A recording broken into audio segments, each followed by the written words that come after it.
과거 2021년에요. 이 인사혁신처장인 최동석 인사혁신처장이 뭐라고 얘기를 했는지 아세요? 황교익 씨 있잖아요. 그거 네. 평론하는 분 음식 가지고 경기관광공사 사장 내정 논란에 대해서 인사는 코드 인사를 해야 된다. 인사는 코드 인사를 해야 된다. 인사혁신처장으로 발탁한 이유가 있었네요. 너무나 확실한. 나쁜 쪽으로 참 혁신적인 인사관이긴 합니다. 최동석 인사혁신처장이에요. 차관급이세요. 엄청 중요한 자리잖아요. 강선우 의원 갑질 의혹에 대해서 집에 TV도 없고 신문도 안 봐가지고 모른다고 하셨습니다. 그것도 국회에 나와가지고요. 그러니까 저는 어떤 사람들이 떠오르냐면요. 예, 과거 검찰 내에서 미투를 터뜨리거나 예, 또는 검찰 개혁 필요하다고 말했던 서지현 검사나 임은정 동부지검장이 예. 박원순 전 서울시장 성추행 의혹 터졌을 때 아무 입장을 안 내요. 어, 자기들 공황장애 왔다고 페북을 닫아버려요. 어.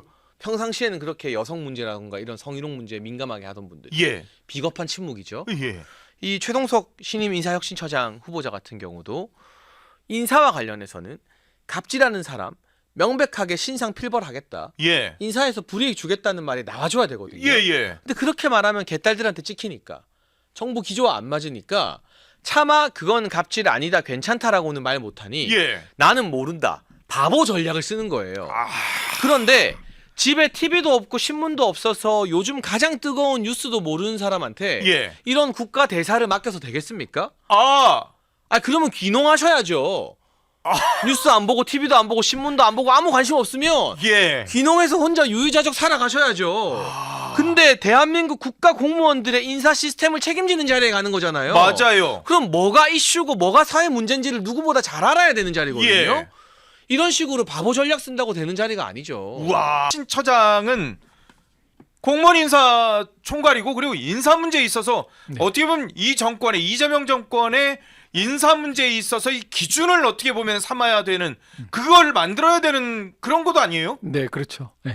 뭐 인사가 어렵다고들 다들 말은 하는데 그런 부분에서 그렇지만 지금처럼 드러난 문제가 있을 때 어떤 기준을 적용하느냐 예. 문제가 있을 텐데 항상 그 사람들과의 싸움에서 이기는 것도 어렵지만 예. 과제와 싸움에서 이기는 건 더 어렵다 이런 어허. 말처럼 사실 대통령 정권을 차지하는 것이 이제 목표 다 달성했다 이러면 예. 국민들은 죽어나는 거죠. 그건 사실은 시작이고 거기서 국가 과제를 잘 해결하는 것이 진짜 본 게임인데 예. 거기 가서는 첫 번째 나오는 것이 인사혁신처장이 이런 말이나 듣고 있으면 국민들은 정말 한숨이 나오는 거죠. 이거 다 지났으니까 사실 두 분한테 말씀드리는데 두 분이 이제 지난 총선에서 공천 문제가 불거졌을 때 뭐 두 분에 대해서 공천 그래 그렇게 페널티 주는 게 맞다고 생각해 하는 분들도 꽤 계셨겠지만 아니 저거를 공천 배제를 한다고? 라고 하면서 사실 반대하신 분들도 꽤 있었어요. 네. 거기에서 나온 게 원칙의 문제였거든요. 그러니까 그럼 국민의힘의 그런 원칙 인사 공천 원칙은 이건가? 아닌가? 이걸 명확히 해줬어야 되는데 그걸 못 해줬기 때문에 사실 굉장한 불씨가 돼서 지금 이렇게 보수 분열이 되는 어떻게 보면 하나의 그 원인이 됐었거든요. 그러니까 지금 민주당도 그렇고 인사혁신처도 그렇고 뭔가 원칙을 정확하게 내주지 않으면 이건 사실 국가가 이게 이렇게 분열되면 안 되는 거지 않습니까 사실. 그러니까 지금 기준으로 보면 표절은 안 되는데 예. 갑질은 된다. 약간 이런 원칙이 세워진 것 같잖아요. 근데 TV를 안 봐서 모르신다 그러니까 신문도 안 보고. 그러니까 이분은 입장에서는 TV 안 보고 신문 안 보고 그러면 그 온라인으로 제명인의 마을만 들어가는 건가? 거기서 된다는 사람은 되고 안 된다는 사람은 안 되는 건가? 예. 그러니까 어떤 기준도 원칙도 없기 때문에 이제 공무원들은 어떤 생각하게 되느냐? 나도 열심히 아부해야겠다. 줄 잘 서고 정권에 딸랑딸랑하는 게 인사의 기준이겠다. 왜냐하면 이 최동석 이 현 인사혁신처장 후보자가 이재명 대통령은 하늘이 내린 사람이다라는 맞아요. 낯뜨거운 아부성 발언을 했거든요. 하늘이 내린 사람 맞아요. 이런 표현을 쓰셨네요, 진짜. 그러니까 저도 보통 사람이 아니야. 하늘이 낸 사람이야. 나는 그렇게 생각해달라. 설명할 길이 없어. 나로서는. 그러니까 저도 한때 윤석열 전 대통령의 가까운 측근이었고, 예. 뭐 친윤계 뭐로 분류가 됐었고 했지만, 그렇죠. 저 살면서 그런 아부는 해본 적이 없거든요. 그거는 그래요? 이제 아무리 제가 이 정치 지도자를 좋아하고 예. 따라도 뭐 하늘이 내렸다 틀린 게 없다 뭐 이런 말 어떻게 합니까? 다 사람인데 예. 그냥 사람 중에 장점이 있고 단점이 있고 장점이 예. 좀 더 부각되면 국회의원 하는 거고 대통령 하는 거고 그런 거죠. 예. 근데 이 정도 아부를 했고 마치 그 아부에 보상받듯이 인사혁신처장이 되면 예. 인사 대상인 공무원들이 이번 정권의 코드는 아부구나. 나도 아부해야겠다. 라고 생각을 할 수밖에 없죠. 이거 심각한 문제예요.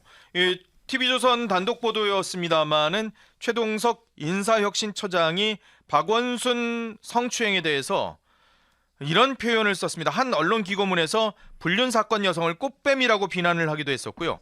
박 시장 사건에 대해서도 가해자와 피해자가 항상 뒤바뀔 수 있다. 이런 주장을 해서 참 이렇게 말씀을 하실 수 있을까? 거의 2차 가해인데요. 예. 이 2차 가해 문제는 사실 굉장히 치명적이에요. 이런 네. 성폭력 사건에 있어서는요. 네.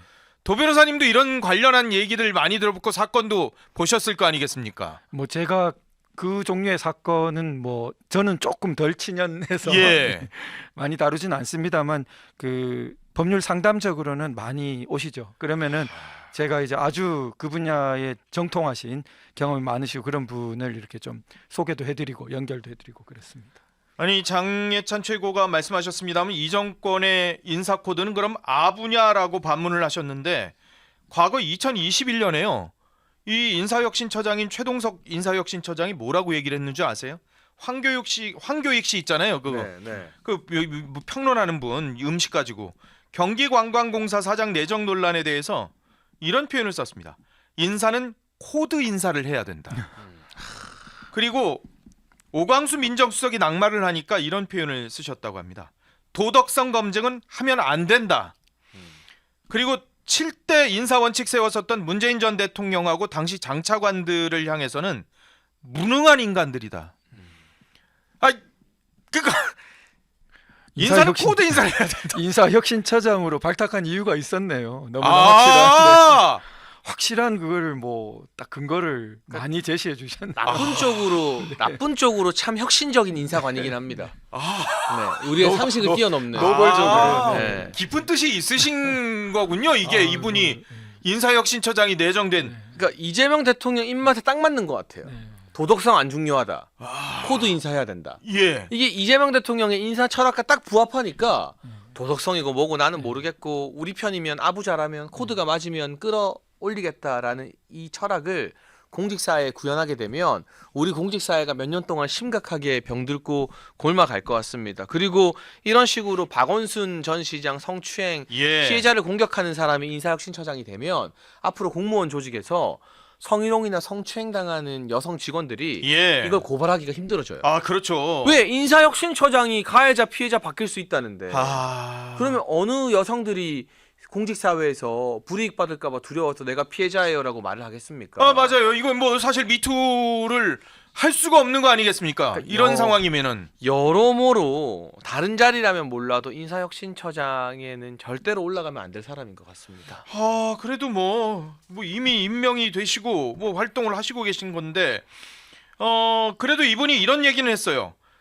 이걸 이전에 사실은 했었으면 모르겠는데 지금 여당이 된 상황에서 인사혁신처장이 된 상황에서 하다 보니까 이게 사실은 논란이 될 수밖에 없는데 국회 법사위 전차회의에서 최동석 인사혁신처장이 이렇게 얘기합니다. 청문회에서 도덕성 검증은 비공개로 하고 능력 검증은 공개적으로 이루어져야 됩니다. 이게 어떻게 보면은 국민의힘에서 그리고 야권에서 계속 얘기했던 거예요. 지난번 정권에서도 얘기를 했던 거예요, 사실. 이 몇 년 세월을 우리가 다 두 눈으로 봤었는데 그 세월을 그렇게 보내고 지금은 이제 또 이렇게 말하고 이거 완전히 뭐 선택적 정이고 정말 뭐 그걸 떠나서 제가 볼 때는 부끄러움을 모르는 말이죠. 그게 뭐 현 정권의 코드인지는 모르겠습니다만은. 조근조근 아주 강한 표현을 쓰시네요, 도 변호사님은. 네, 아무튼 이재명 대통령 코드에 딱 맞는 분이긴 합니다. 네, 도덕성 이야기하면 제일 자신 없는 분 중 하나가 이재명 대통령이잖아요. 그러니까 그 코드 그대로 딱 맞는 인사라서 어떻게 보면 굉장히 혁신적이다. 진짜 이렇게 안 좋은 쪽으로 혁신적인 인사혁신처장이 또 있을까? 그러니까 보통은 말이라도 예. 공직자는 도덕성이 중요하고 그리고 뭐 아 원래 그렇게 표현하시지 않으세요? 예. 인사 말씀이나 그러니까요. 거에서? 예, 갑질하면 안 되고 예. 그리고 뭐 이 상급자가 하급 직원에게 성희롱, 성폭력 절대 저지르면 안 되고 예. 우리가 말이라도 그렇게 합니다. 그렇죠. 말을 그렇게 하고 행동을 못 지켜서 문제지. 근데 이제는 어떤 수준에 갔느냐? 말도 그렇게 안 해요. 피해자 가해자 바뀌는 거고, 꽃뱀 들이고, 그리고 뭐 코드 인사 중요하고, 우리 편이어야 승진시키는 거고, 도덕성 그게 뭐가 중요한데? 그러니까 대놓고 말을 이렇게 해버리니까 당하는 입장에서는 너무 어이가 없어서 할 말이 없어지는. 네, 어안이 벙벙해지는 그런 현상이 나타나는 것 같습니다. 굉장히 사회가 위태로운 거죠. 예. 심하게 이렇게 진영이 당파적인 정쟁으로 심하게 갈라졌을 때 지금 말씀하신 것 같은 그러니까 뻔뻔함의 극치 비슷한 왜냐하면 이 자기 내부를 향해서만 그 인정받고 말하면 되기 때문에 예. 아무리 무도해도 자기 편은 이제 박수를 치는 거죠.